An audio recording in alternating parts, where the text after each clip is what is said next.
नमस्कार दोस्तों, मैं विनय दुबे मुंबई से। आखिर कब तक आखिर कब तक इस देश का भारतीय मुसलमान अपने ऊपर हो रहे अत्याचारों के न्याय पाने के लिए, अपनी बच्चियों के खींचे हुए हिजाब को बचाने के लिए, अपने लोगों को दूसरे कारण बता के, गलत कारण बताकर मॉब लिंचिंग में हत्या करने के बाद, अपने घरों पर चलते हुए बुलडोजर देखने के बाद, आखिर कब तक इस देश का मुसलमान किसी राजनीतिक दल के नेता के चौखट पर जाकर अपना माथा रगड़ेगा और भीख मांगता दिखाई देगा? ये सवाल आपको चुप जरूर रहे होंगे, लेकिन ये वास्तविकता है, इस देश की वो हकीकत है जिस पर कोई बात नहीं करना चाहता। आज मैं सवाल पूछना चाहता हूं मेरे भारत के उन मुसलमान भाइयों से, क्या आपका ज़मीर, आपका आत्मसम्मान आपको चीख चीख कर नहीं पुकारता? क्या आप वही हैं जिसके वंशजों ने पूरे विश्व के अंदर कितने ही देशों पर, कितने ही सदियों तक, 200 साल, 500 साल, 800 साल तक राज किया, जिनकी तलवारें जब उठती थी तो पूरे विश्व के अंदर एक सन्नाटा छा जाता था? आज उन्हीं के वंशजों को मैं देखता हूं एकदम दयनीय में, हाथ में कटोरा लेकर अपने ऊपर दया की नेताओं के सामने भीख मांगते हुए। कहाँ गया वो इंसान जो मर्द मुजाहिद कहा जाता था? कहाँ गए वो मुसलमान जो किसी वक्त में अपने साम्राज्य के लिए, अपने ताकत के लिए, अपने हिम्मत के लिए जाने जाते थे? आज भारत का मुसलमान दर दर की ठोकरें खा रहा है। अपने सामने अपनी बेटियों के हिजाब खींचे जाने पर भी उन नेताओं के सामने गिड़गिड़ा रहा है जिसको उसने बनाया है। आखिर ऐसी क्या मजबूरी है हमारे देश के मुसलमानों की, जो आज किसी न किसी राजनीतिक दल, किसी न किसी चेहरे के जो पैर है उसके तलवे चाटते हुए दिखाई देता है? माफ़ करिएगा मेरे शब्दों के लिए, लेकिन यह हकीकत है। मैं उन तमाम भारतीय मुसलमानों से पूछना चाहता हूं कि वो नेता जिनका आप दरी बिछाते हैं, जिनके लिए कुर्सियां लगाते हैं, जिसको आपने अपना माई बाप, अपना वालिद, अपना रहनुमा बना के रखा है, ये उस समय कहाँ चले जाते हैं जब आपके घरों पर बुलडोज़र चला दिया जाता है? उस समय ये कहाँ चले जाते हैं जब आपके कौम के एक लड़के को झूठे मामले में पेड़ से बांध कर सैकड़ों की भीड़ मॉब लिंचिंग कर देती है? ये लोग कहाँ गायब हो जाते हैं, किस कोने में, किस बिल में मुंह छुपाकर छिप जाते हैं जब आपकी बच्चियों के साथ बलात्कार होता है? अगर आप न्याय मांगे तो आप ही पे एफआईआर हो जाता है। ये सारे नेता कहाँ मर जाते हैं, कहाँ शर्म से डूब जाते हैं, या किस बिल में छिप जाते हैं जब आपके पैगंबर मोहम्मद साहब और नबी के खिलाफ अनगिनत अश्लील आपत्तिजनक बातें की जाती हैं? तब कोई नेता, कोई राजनीतिक दल आपके सपोर्ट में, आपके साथ क्यों नहीं खड़ा होता? अगर कोई मुसलमान एक आवाज़ भी कर दे कि नहीं, इस देश में गलत हो रहा है, हमारे पैगंबर मोहम्मद को गलत बोला गया है, इस पर कार्रवाई होनी चाहिए, तो उसे जेल में डाल दिया जाता है। एक छोटा सा मुहावरा कहने वाला इंसान मुफ्ती आज गुजरात की जेल में कितने महीनों से बंद हैं, लेकिन वही नासिक के एक संत जो भगवा चोला पहने हैं, उनके ऊपर देश भर में एफआईआर हो रही, लेकिन गिरफ्तारी नहीं होती। ये पता है क्यों है? क्योंकि आप कमज़ोर हैं, आपके अंदर वो जज्बा, वो लड़ाकूपन खत्म हो चुका है। आप निर्भर हैं किसी नेता के दया पर। अगर उस नेता को आप पर, आपकी तकलीफ़ों पर दया आई और अपने दया की जो भीख है आपकी झोली में फेंक दी, तो आप नसीब वाले, वरना मांगते रह जाइए, सड़कों पर आंदोलन करते रह जाइए, पुलिस स्टेशन का घेराव करते रह जाइए, कोई सुनवाई नहीं है। मैं पूछना चाहता हूँ कि आखिर ये तकलीफ़ें, ये जो हालात हैं, ऐसे क्यों हैं हमारे देश में? आपको भी संविधान ने उतना ही अधिकार दिया, आपको भी समान नागरिक का अधिकार है, आप भी उतने ही हिंदुस्तानी हैं जितना मैं हूं, लेकिन उसके बाद भी आपकी ऐसी क्या मजबूरी है कि किसी नेता के जूते साफ करने पड़ रहे हैं आपको? मैं आज यहाँ किसी पार्टी, किसी दल की बात नहीं करने वाला हूँ। आप खुद सोचिएगा कि आखिर इस देश का मुसलमान चाह क्या रहा है। उसका सबसे बड़ा कारण पता है आपको क्या है? आज आपकी जो हालात हैं वो ऐसे क्यों हैं? वो आप खुद हैं। मैं पिछले कितने ही सालों से मेरे देश के मुसलमानों के लिए आवाज़ उठाते रह रहा हूँ। मेरा कोई इसमें कोई एजेंडा नहीं है, ना मेरा कोई स्वार्थ है। मैं सिर्फ अपने भारत के उस नागरिकों को वो विश्वास दिलाना चाहता हूँ कि आप अकेले नहीं हैं। मैं हमेशा से आपका हाथ पकड़कर खड़ा रहा, डटकर मुकाबला किया, जेल गया, एफआईआर हुई, बहुत सारे बार हमले हुए, गोलियाँ चली, उसके बावजूद भी मेरा विश्वास नहीं डगमगाया। लेकिन आपका विश्वास छोटा सा एक नेता डगमगा के चला जाता है। आखिर क्यों? आप खुद वो सक्षम लोग हैं जो आपस में अपना रहनुमा बना सकते हैं, लेकिन जैसे ही आपके बीच में से कोई नेता बनकर आपकी आवाज़ उठाने लगेगा, आप सब मिलकर उसका पैर खींच लेंगे। आपको पता है आज देश के अंदर जो विपक्ष है वो आपके साथ क्यों नहीं खड़ा होता? क्योंकि उसे पता है कि ये कहाँ जाएगा। ये हमारे अलावा इसका कोई माई बाप नहीं है। अगर हम भी हाथ नहीं देंगे तो इसका कोई आगा पीछा नहीं है। आज ये कॉन्फिडेंस विपक्षी दलों को क्यों है? सिर्फ आपकी वजह से, क्योंकि आप लोगों ने उनके अंदर ये विश्वास दिलाया है कि तुम ही माँ हो, तुम ही बाप हो, तुम्हारी हमारे खुदा हो, तुम ही हमारे भगवान हो, जो हो, तुम अगर हमारे सुरक्षा करोगे तो हम तुम्हारे संरक्षण में जिंदा रहेंगे, वरना हमारा कोई नहीं है। क्या कभी विपक्षी दलों से आपने कॉलर पकड़कर पूछने की हिम्मत की है कि मेरे घर पे बुलडोजर चल रहा है, तू क्या कर रहा है? कभी आपने किसी भी नेता विपक्षी दलों को जिसको आप वोट देते हैं उसका कॉलर पकड़कर पूछा है कि मेरी बेटी का हिजाब खींचा जा रहा है, बता तू क्या कर रहा है? जब सवाल पूछना आता है तो आपके जीभ पर, आपके मुंह पर ताले लग जाते हैं। पता है क्यों है ये सब? ये हालात क्यों पैदा हो रहे हैं? क्योंकि कोई भी मुसलमान किसी दूसरे मुसलमान को ताकतवर या फिर आगे बढ़ते देखना ही नहीं चाहता है।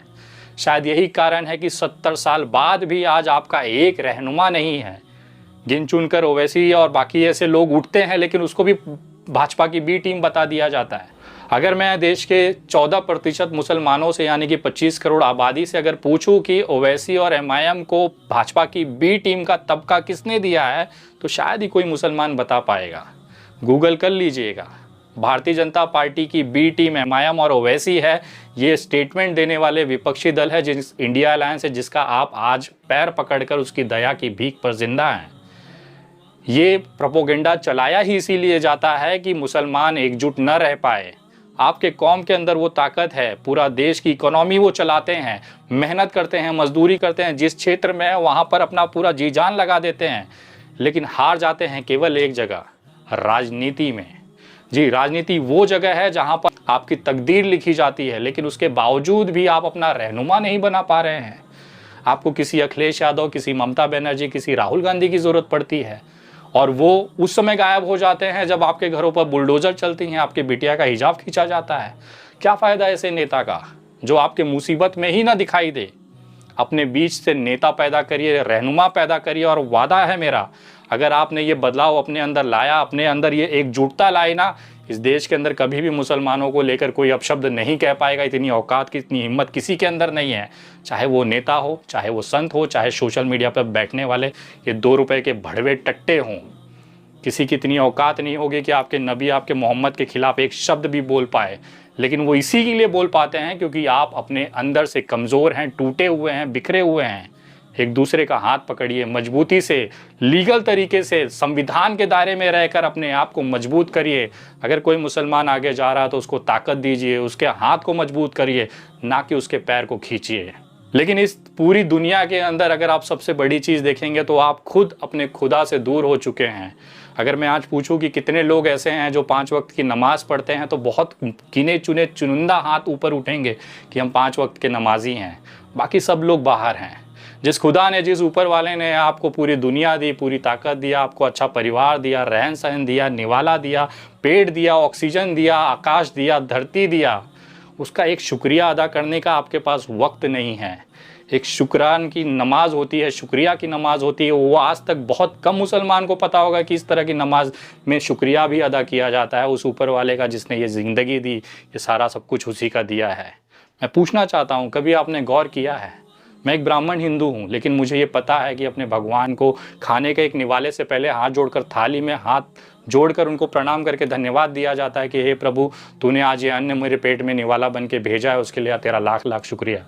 लेकिन कितने मुसलमान ऐसे हैं जो अपने नबी, अपने मोहम्मद, अपने अल्लाह को धन्यवाद कहते हैं कि तूने ये ज़िंदगी दी, ये निवाला दिया। आप नमाज से दूर होते जा रहे हैं, आप दीन से दूर होते जा रहे हैं, और यही कारण है आपकी बर्बादी का। आज जब मैं नाइट क्लबों में जाता हूं तो पता है वहाँ पे 60% मुस्लिम लड़के आते हैं, लड़कियां आती हैं पार्टी करने, और वो दारू पी रहे हैं।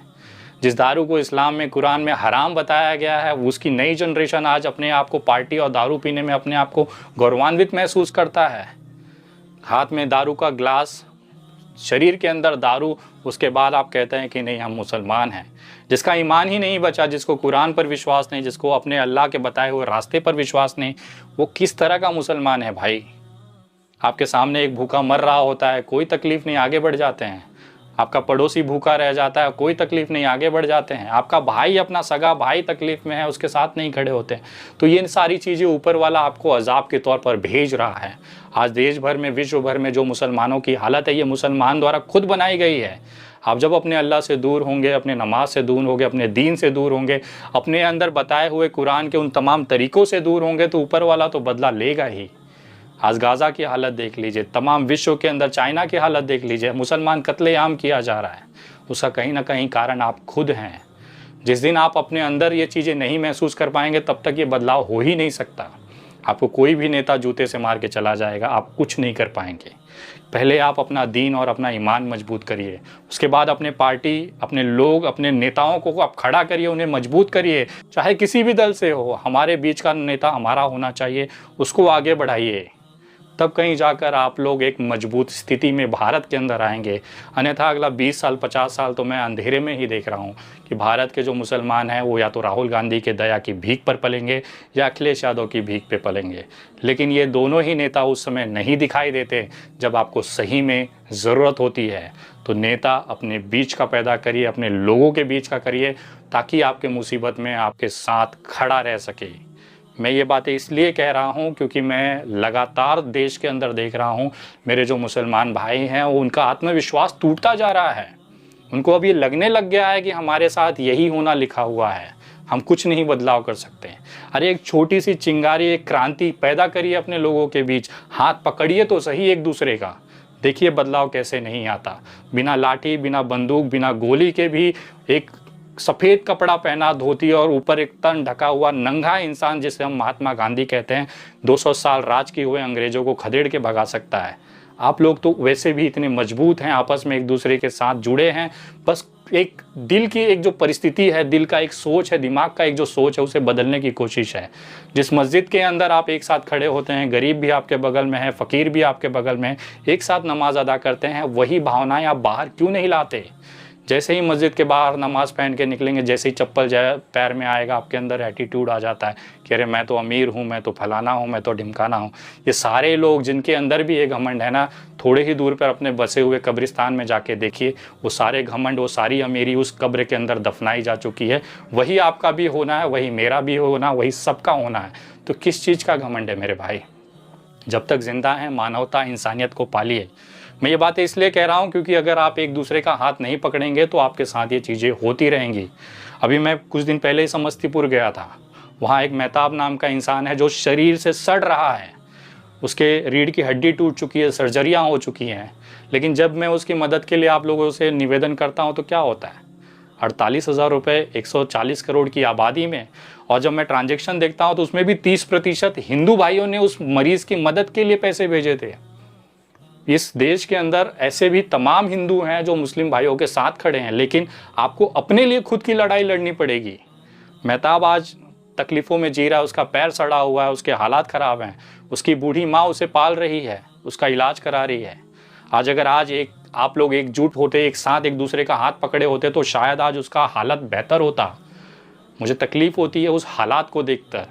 केवल उस बेड पर, उस बिस्तर पर मेहताब का पैर या मेहताब का जिस्म नहीं सड़ रहा था, इस देश के मुसलमानों की हालात उस बेड पर मुझे दिख रहे थे। आप लोग आपस में कटिए मरिए, एक दूसरे का पैर खींचते रहिए। एक न एक दिन मेहताब के जैसे आपके भी शरीर में जो सड़न है वो चरम पर होगा और एक दिन इंतकाल कर जाएंगे। मैं सल्यूट करता हूँ 48,000 के अंदर उस 70% मुस्लिम भाइयों का जिन्होंने मेहताब को जो तकलीफ़ थी उसकी सड़न को अपना मानकर उसकी मदद की। मैं नमस्कार करता हूँ ऐसे लोग को जिनके अंदर आज भी ईमान, मुसलमान और इस्लाम के बताए हुए तौर तरीके और नियम ज़िंदा हैं। वरना हालात ये है कि बगल में पड़ोसी मर रहा है, इन्हें क्या ही फ़र्क पड़ता है। हम अपनी कोशिश कर रहे हैं। अगर आज भी ऐसे कोई जिंदा दिल इंसान है तो मैं फिर से निवेदन करता हूँ कि मेहताब के लिए आगे आइए, उसको मदद करिए, क्योंकि ये व्यक्ति दिन पर दिन अपनी मौत के करीब पहुँच रहा है। अगर हम सही समय पर उसे नहीं बचा पाए तो कहीं ना कहीं इंसानियत पर सबसे बड़ा कलंक है। अगर आपको लगता है कि आज भी इस इंसान को बचाने की कोशिश की जानी चाहिए तो मैं फिर से हेल्पलाइन नंबर जारी कर रहा हूं। उस पर आप गूगल पे, पेटीएम, फ़ोनपे, यूपीआई नंबर किसी से भी चाहें स्कैन कोड के माध्यम से भेजिए उनको मदद, ताकि उस व्यक्ति की जान बचाई जा सके। नंबर है 9820898898। दूसरा नंबर है 9152898898। तीसरा नंबर है 9167898898। इतना सब करने के बाद भी मैं जानता हूं कि मेहताब के साथ क्या होना है, क्योंकि मेरे देश का जो मुसलमान है वो सोया हुआ है। वो विपक्षी दलें, इंडिया अलायंस और फलाने नेता ढिमकाने नेता के फेंके हुए भीख और दया के टुकड़ों पर पैदल बैसाखी लेके चल रहा है। मैं जानता हूँ मेहताब की सांसें बहुत कीमती है, लेकिन बिना कुछ किए उसको ऐसे हम जाने नहीं देंगे। मेरे हाथ में, मेरे बाजुओं में जितनी ताकत है वो लगाकर इस इंसान को बचाने का मैं भरसक प्रयास करूँगा। लेकिन एक उम्मीद करता हूँ कि इस देश के मुसलमान की आंखें खुले और उसका ईमान ज़िंदा हो जाए, ताकि इस देश के अंदर लोग मुस्लिम को भी एक सम्मानजनक नज़र से देख सकें। मैं अपना काम कर रहा हूँ। अगर मेरी कोई बात आपको चुभी है या गलत लगी है तो मैं दोनों हाथ जोड़ कर आपसे माफ़ी मांगता हूँ। लेकिन मेरा मकसद किसी की भावनाएं ठेस करने का नहीं था। मेरा मकसद केवल आपको आपकी असलियत, आपको वो सच्चाई का आईना दिखाना था जिसे आप नहीं देखना चाहते हैं। अगली वीडियो बहुत जल्द। तब तक जय हिंद, जय महाराष्ट्र।